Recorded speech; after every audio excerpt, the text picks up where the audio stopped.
Factorisation method से हम solve कर रहे हैं क्वाड्रेटिक इक्वेशन का exercise number 4A। Question number 10, 11 and 12 का सॉल्यूशन रहेगा इस वीडियो में। तो बने रहो वीडियो के साथ। वीडियो को लाइक करो, चैनल को सब्सक्राइब करो और बेल आइकन को क्लिक करो, क्योंकि मैं हर रोज तुम्हारे लिए मैथ अपलोड करके देता हूं और उसका नोटिफिकेशन तुम तक जरूर पहुंचना चाहिए। साथ में चैनल को शेयर करो अपने फ्रेंड सर्किल, अपने रिलेटिव्स के बीच में, ताकि भारत का हर एक बच्चा सीख सके इजी प्रोसेस से मैथ को सॉल्व करना सुब्रतो सर के साथ। तो चलो क्वेश्चन नंबर 10 को स्टार्ट करते हैं।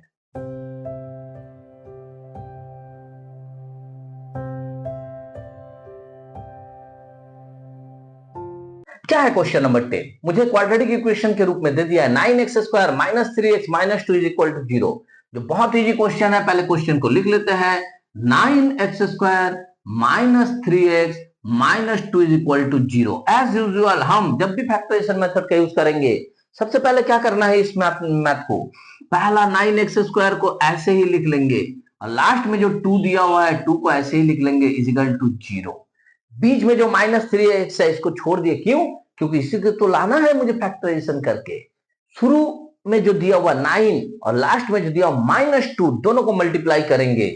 हम यहां रफ वर्क करते हैं, +9 और -2 को मल्टीप्लाई करेंगे तो क्या होगा, 9 2 जा 18 प्लस माइनस माइनस, ये तो आ गया -18।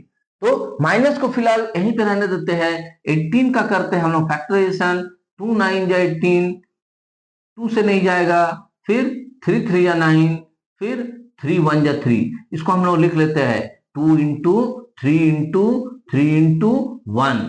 ये जो 4 नंबर निकला है मेरे पास, इन 4 नंबर में से ऐसा 2 नंबर लेके आना है जिसको प्लस या माइनस करने पर मुझे ये बीच वाला टर्म मिले, यानी कि -3x मिले। तो -3x के लिए मुझे क्या चाहिए होगा, यहां देखते हैं कि इन दोनों नंबर को हम एक साथ करते हैं और इन दोनों नंबर को हम एक साथ करते हैं तो यहां मुझे मिलता है 6 और यहां मुझे मिलता है 3।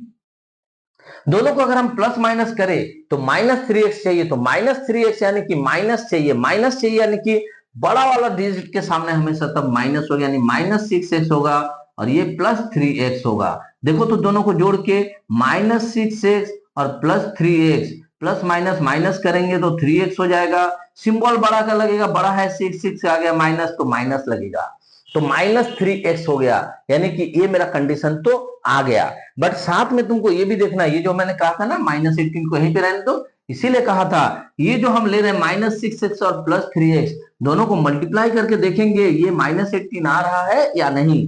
तो देखो -6 और +3 को मल्टीप्लाई करेंगे तो 6 3 जा 18 प्लस माइनस माइनस, यानी कि दोनों ही कंडीशन मेरा फुलफिल होता है। तो हम इस वैल्यू को ले सकते हैं -6x और +3x। तो यहां पे हम करेंगे 9x² है तो -6x प्लस 3x, तो हम यहां पे ले लेते हैं +3x और यहां ले लेते हैं -6x। तुम्हारे दिमाग में आएगा कि सर आपने -6x वहां पहले लिखा था, +3x बाद में लिखा था, यहाँ पे ऐसा क्यों लिख दिया? ऐसा कुछ भी नहीं है, तुम कहीं भी लिख सकते हो, बट मैंने एक ट्रिक यूज किया कि 9 और 3 को अगर आमने सामने रखे तो यहाँ पे 3 कॉमन जाएगा, 6 और 2 को आमने सामने रखे तो 2 कॉमन जाएगा। अदरवाइज तुम अगर यहाँ पे 6x रख देते यहाँ पे 3x तो भी मैथ सही बनता, मैथ का सॉल्यूशन सेम आता जो अभी आने वाला है। तो इससे कोई फर्क नहीं पड़ता है आगे पीछे, थोड़ा सा ट्रिक्स का यूज इसलिए करते हैं कि कॉमन लेने में सुविधा रहेगा। तो हम यहाँ क्या करते हैं, 3x को कॉमन ले लेते हैं तो यहाँ बच जाता है 3x प्लस 1। यहाँ पे -2 कॉमन लेते हैं तो क्या होगा, माइनस माइनस प्लस हो जाएगा, 3 2 जा 6 3 हो जाएगा और ये x बच गया क्योंकि x तो हमने इतना यहाँ कॉमन लिया नहीं। फिर माइनस माइनस यहाँ प्लस हो जाएगा और 2 कॉमन ले लिया तो 3x प्लस 1 आ जाएगा। यहाँ दोनों ब्रैकेट में देखो सेम चीज आया हुआ है तो इसको भी हमने कॉमन ले लिया और एक ब्रैकेट में लिख दिया, ब्रैकेट के बाहर जो है उसको दूसरे ब्रैकेट में लिख दिया। दो ब्रैकेट जैसे ही मिला हम क्या करेंगे, पहला वाला को ले लेंगे 3x plus 1 is equal to 0। इसको जब राइट हैंड साइड में ले जाएंगे तो ये हो जाएगा बाई में और 0 बटा कुछ भी 0 होता है। Therefore 3x is equal to, therefore 3x is equal to हो जाएगा -1 and x is equal to हो गया तुम्हारा -1/3। ये जो हमने जब पहला ब्रैकेट लेके किया तब, अब हम फिर से अगेन दूसरा ब्रैकेट लेके करेंगे तो अगेन हम यहीं से देखेंगे कि 3x -2 equal to 0/3x plus 1 होता है यानी कि 0। Therefore 3x equal to 0 plus 2 यानी 2, therefore x is equal to 2/3। तो x का दो वैल्यू निकला, x is equal to either -1/3 और 2/3, दोनों में से कोई भी वैल्यू उसमें पुट करोगे, क्वाड्रेटिक इक्वेशन का राइट हैंड साइड में 0 आएगा। तो होप कि तुम्हें मैथ बहुत अच्छे से समझ में आ रहा है। फैक्टराइजेशन मेथड को अगर तुम जानते थे और ये तुम्हारे लिए नया एक प्रोसेस मिला तो तुम्हारे लिए ये बेनिफिशियल हुआ। अगर तुम नहीं जानते थे तब तो तुम्हारे लिए सोने पे सुहागा हो गया। क्यों? क्योंकि मैंने फैक्टराइजेशन मेथड को बहुत इजी प्रोसेस से तुम्हें पूरा स्टेप बाय स्टेप बताने का, समझाने का प्रयास किया है। अगर वीडियोस को पसंद आ रहा है, वीडियो से कुछ सीखते हो तो वीडियोस को लाइक किया करो, कमेंट में थम्स अप दिया करो। तो चलो नेक्स्ट क्वेश्चन को सॉल्व करते हैं। Question number 11। क्वेश्चन नंबर 11 का पहले लिख लेते हैं हम लोग। क्वेश्चन क्या है? X square plus 12x plus 35 is equal to 0। जैसे ही मुझे ये मिल गया हम क्या करेंगे? यस, शुरू का और अंत का हम यहीं पे ऐसे ही लिख के छोड़ देंगे। फर्स्ट एंड लास्ट टर्म को हम मल्टीप्लाई करेंगे तो हमारे लिए क्या मिल जाएगा? यहाँ पे 35 1 जा 35। इस 35 को जो है हम एलसीएम निकालेंगे या फैक्टराइजेशन करेंगे तो ये कितना से जाएगा? 5 से 5 7 जा 35, 7 1 जा 7, यानी 5 इंटू 7 इंटू 1 मिल गया मुझे।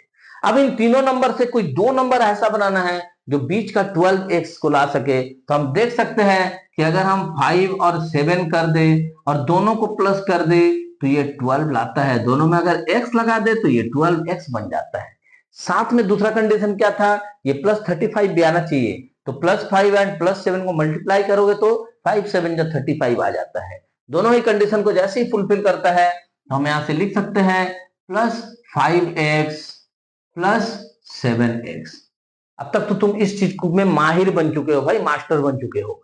तो देयरफॉर यहां से सिर्फ x कॉमन जाएगा, बच जाता है मेरे पास x प्लस 5। यहां से 7 कॉमन जाएगा, बच जाता है x plus 5 is equal to 0। x plus 5 दोनों ही ब्रैकेट में तो फिर से कॉमन ले लिए और बच गया मेरे पास x plus 7 is equal to 0। दो ब्रैकेट मुझे मिल गया है तो हम क्या करेंगे? x plus 5 is equal to 0 by x plus 7 यानी कि 0। Therefore x is equal to 0 minus 5 मतलब -1। अगेन हम दूसरा ब्रैकेट को भी तो सॉल्व करेंगे ना, छोड़ने से नहीं चलेगा। तो x plus 7 is equal to 0 by x plus 5 is equal to 0। Therefore x is equal to -7। अब लगने लगा इजी? तो चलो थम्स अप दो। Therefore x is equal to -5 और -7, ये दोनों में से कोई भी तुम्हारे लिए आंसर हो सकता है। But it problem solve. तो चलो क्वेश्चन नंबर 12 को सॉल्व कर लेते हैं फटाफट। सॉल्यूशन क्वेश्चन नंबर 12 क्या है भाई? Question number 12, x square is equal to 18x minus 77। तो देयरफॉर, अच्छा पहले थोड़ा सा इसको क्लीन कर लिया जाए। मेरे पास तो भाई डिजिटल बोर्ड है नहीं कि ऐसे किया और इरेज हो गया, मुझे डस्टर का ही यूज करना है। तो चलो इसमें तो थोड़ा गड़बड़ है। क्या गड़बड़ है? पहला तो ये क्वाड्रेटिक इक्वेशन को सजा के नहीं दिया हुआ है। दूसरा, मेरे राइट हैंड साइड में हमेशा क्या रहना चाहिए? 0, वो नहीं है।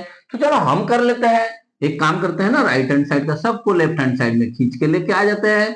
चलो एक एक करके सब आ जाओ। तो मेरे राइट हैंड साइड में 0 बच गया। और देखो तो जरा, ये x square plus b x plus c is equal to 0 बन गया, यानी कि ये क्वाड्रेटिक इक्वेशन बन गया। जैसे ही ऐसा बना हम क्या करेंगे? शुरू का और अंत का ऐसे ही लिख के छोड़ देंगे। फर्स्ट जो टर्म है और लास्ट जो टर्म है उसको मल्टीप्लाई करेंगे।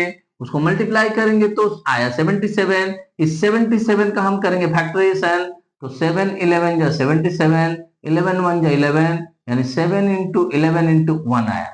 इसको ऐसा दो डिजिट में हम लोग कन्वर्ट करेंगे जो ऐड या सब्ट्रैक्ट करने पर तुमको बीच वाला यानी कि -18x मिले। तो हम देख लेते हैं थोड़ी देर के लिए। अगर हम ऐसा कर ले 7x और 11x दोनों को अगर हम माइनस करें तो देखो तो माइनस माइनस प्लस 18x हो जाएगा और सिंबल बड़ा कर लगेगा तो -18x आ गया। क्या आ गया?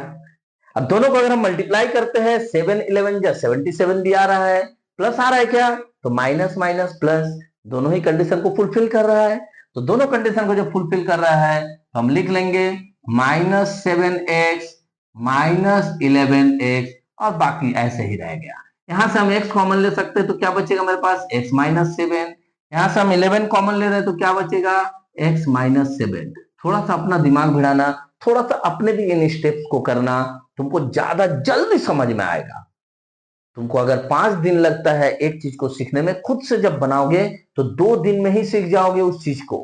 तो चलो यहां से हम देखते हैं कि दोनों ही ब्रैकेट में मेरा x -7 आया है और बच गया मेरे पास x -11 इज इक्वल टू 0।